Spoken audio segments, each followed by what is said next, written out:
عبرت اپنے سے پہلے والوں سے عبرت حاصل کرو، اس سے پہلے کے بعد والے تم سے عبرت حاصل کریں۔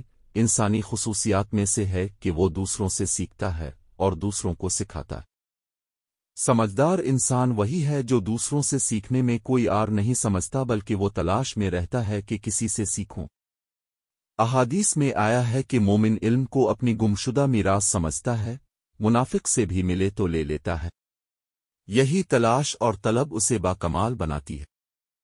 اسے کہاں سے سیکھنا ہے؟ اس میں سے ایک اہم ذریعہ کی امیرالمومنین نے نشاندہی فرمائی کہ اپنے سے پہلے والوں سے سیکھو، بعد والے تو بہرحال اب سے سیکھتے رہیں گے۔ اپنے سے پہلے والوں میں بزرگ معلم بھی آتے ہیں جو زندہ ہیں یا دنیا سے چلے گئے اور کتاب کی صورت میں علوم چھوڑ گئے ہیں۔ اس فرمان میں پہلے والوں سے مراد ان کے تجربات مقصود ہیں یا ان کے حالات و تاریخ سے عبرت حاصل کرنا مراد ہے؟ تاریخ و تجربات انسان کو بہت کچھ سکھاتے ہیں۔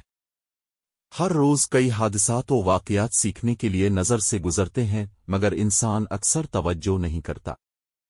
کتنے ایسے افراد گزر گئے جنہوں نے ساری زندگی سرمایہ جمع کیا مگر استعمال کرنا نصیب نہ ہوا، کتنے ایسے تھے جنہوں نے محلات بنائے مگر آج وہ ویران پڑے ہیں۔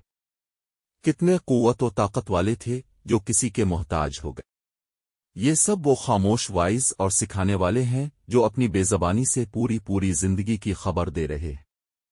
اس ساری زندگی کا ایک سبق مشترک ہے، اور وہ یہ کہ جو اپنا بنا کر رکھا وہ ختم ہو جاتا ہے، اور جو خلوص سے انسانیت کی خدمت کے لیے خرچ کرتے ہیں وہ باقی رہ جاتا ہے۔